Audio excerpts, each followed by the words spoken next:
What if I told you that the most powerful antidepressant ever discovered doesn't come in a pill bottle? It doesn't require a prescription. It has no dangerous side effects. It won't cost you hundreds of dollars a month. And there's a version of it sitting in your home right now, or there could be, with a relatively small investment.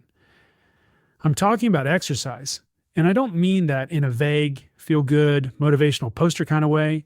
I mean it in a very literal, neurochemical, peer reviewed, scientifically documented kind of way. Because here's the thing, most people know that exercise is good for you. That's not news. But very few people actually understand what's happening in their brain when they work out. Very few people understand why, on a hard mental health day, getting on a bike or picking up a dumbbell can shift your entire emotional state within 20 minutes. And very few people understand why a home gym, specifically not a commercial gym, not a fancy fitness class, might actually be the best possible setup for someone who's struggling. That's what this video is about. My name is Ryan Dalton. This channel is dedicated to helping you move better, feel stronger, and live healthier, not just physically, but mentally. Because the two are not separate things. Your body and your mind are one system. When you train the body, you treat the mind. And when your mental health is supported, you show up better for your workouts, your relationships, your work, and your life. So today, we're going deep. We're going to talk about the neuroscience of exercise and mood. We're going to break down which types of training help with which mental health challenges. We're going to talk honestly about why the home gym removes barriers that most people don't even realize are holding them back. And I'm going to give you a complete, practical routine you can do in your own space, designed specifically around mental health, not just aesthetics or performance. If you've ever used exercise to get out of a dark headspace, you already know this works. This video is going to explain why. And if you've never really connected your workouts to your mental health before, I think this is going to change how you think about training forever. Let's get into it. All right, let's start with the science, because I think one of the reasons people underestimate exercise as a mental health tool is that they don't fully understand what's actually happening in their brain when they move their body. Once you get this, you can't unget it. It reframes everything. When you exercise, even at a moderate intensity, your brain releases a cocktail of neurochemicals. You've probably heard of endorphins. Most people have. But endorphins are actually just the beginning. The full picture is way more interesting. Let's break down the four major players. Endorphins are your body's natural painkillers. They're produced in the pituitary gland and released during sustained physical effort, particularly cardiovascular exercise. They bind to the same receptors in the brain that opioids bind to. Yes, you read that right. Exercise literally triggers the same receptor system as morphine, just in a much gentler, natural, and sustainable way. The result is what some people call the runner's high, that feeling of warmth, ease, and euphoria that can show up during or after a good workout. And it doesn't just feel good in the moment. Research shows that endorphin release can reduce symptoms of anxiety and depression for hours after a session ends. Here's the thing about endorphins that most people miss. You don't need to run a marathon to get them. Any sustained effort, 20 to 30 minutes of moderate intensity movement, is enough to trigger meaningful endorphin release. That's completely achievable in your home gym. Serotonin is your mood stabilizer. It's the chemical that helps regulate your emotional state, your ability to handle stress, your sleep quality, and your overall sense of well-being. Low serotonin levels are strongly linked to depression and anxiety disorders. Here's what's fascinating. Exercise stimulates the synthesis and release of serotonin in the brain. Specifically, aerobic exercise, the kind you'd get from cycling, walking, or rowing, has been shown to increase serotonin levels both during and after a session.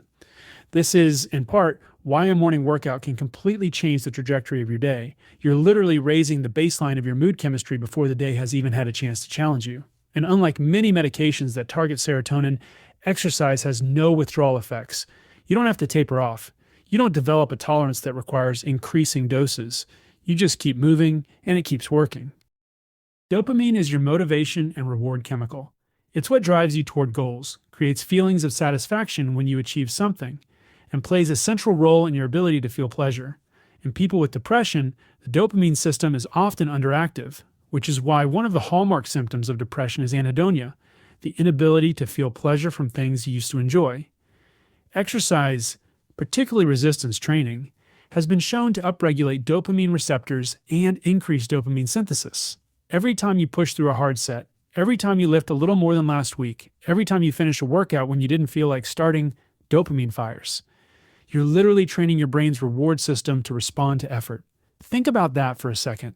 When you consistently work out, You're rewiring your brain to find satisfaction in doing hard things. That effect doesn't stay in the gym. It spills over into every area of your life, your work, your habits, your relationships. The mental discipline you build through training is transferable. This last one is the most underrated of the group, and in some ways the most important. BDNF stands for brain-derived neurotrophic factor. It's a protein that acts like fertilizer for your brain. It supports the growth and survival of neurons, promotes the formation of new neural connections, and protects existing brain cells from damage and degeneration.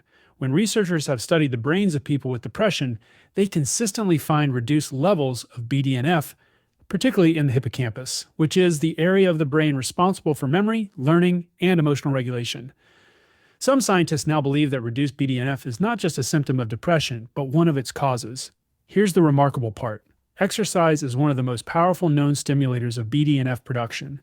A single aerobic workout can produce measurable increases in BDNF within minutes, and sustained exercise over weeks and months has been shown to literally grow the hippocampus, reversing some of the shrinkage that depression causes.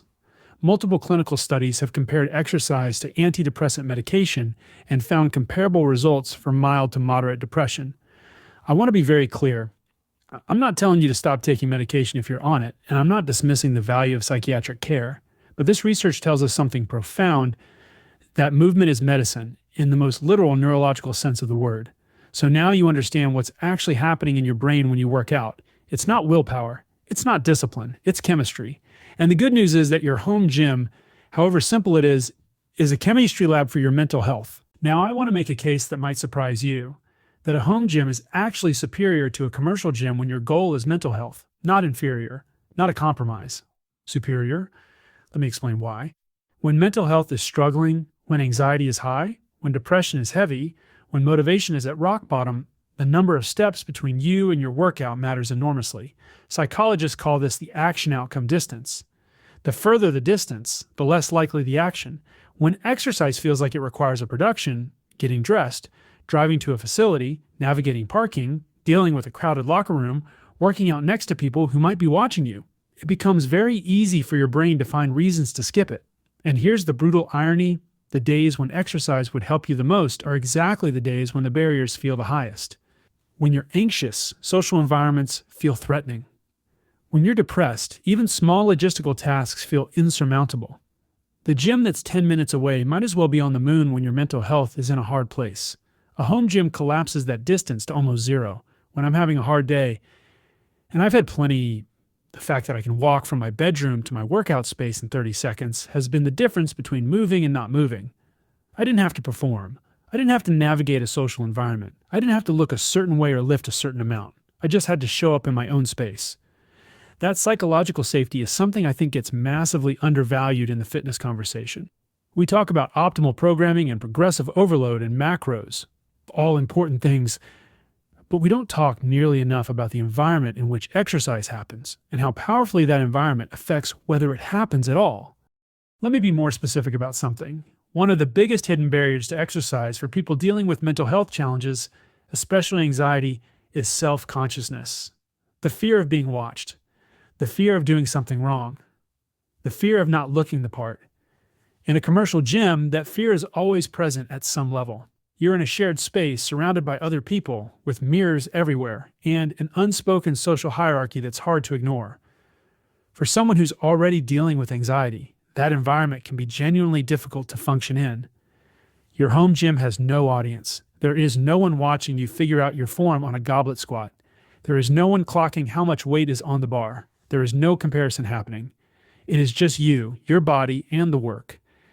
And that freedom, that privacy, allows a lot of people to actually start and actually continue who might otherwise quit within the first few weeks. Consistency is the single most important variable in both physical fitness and mental health outcomes from exercise. A moderate workout done consistently beats an intense workout done occasionally every single time. Home gyms dramatically improve consistency for one simple reason: they're always there. You can't forget your gym bag. You can't decide the commute isn't worth it tonight. You can't use bad weather as an excuse. The equipment is there when you wake up, when you get home from work, when you have an unexpected 30-minute gap in your day. The opportunity to move is always present. Research on habit formation shows that environmental design is one of the most powerful predictors of behavior change. When the cue for a behavior is in your immediate environment, when you can see your recumbent bike from your living room, when your dumbbells are visible in the corner, you're far more likely to use them than if exercise requires leaving the building. I want to briefly address cost because I think people sometimes frame home gym investment wrong. The average gym membership costs somewhere between $400 and $800 a year, depending on where you live. Over 5 years, that's $2,000 to $4,000 spent on access to a facility you may or may not use consistently. A solid home gym setup, a recumbent bike or similar cardio option, a set of adjustable dumbbells, and a mat can be assembled for $500 to $1,000, and then it's yours. No recurring fees. No commute costs. No schedule constraints. My own home gym started with 3 pieces of equipment. That's all you need to capture every mental health benefit I described in the last section. You don't need a rack of barbells. You don't need a cable machine. You don't need a squat rack. You need consistent, moderate intensity effort, and that's 100% achievable with simple, affordable tools. Not all forms of exercise affect your mental health in exactly the same way.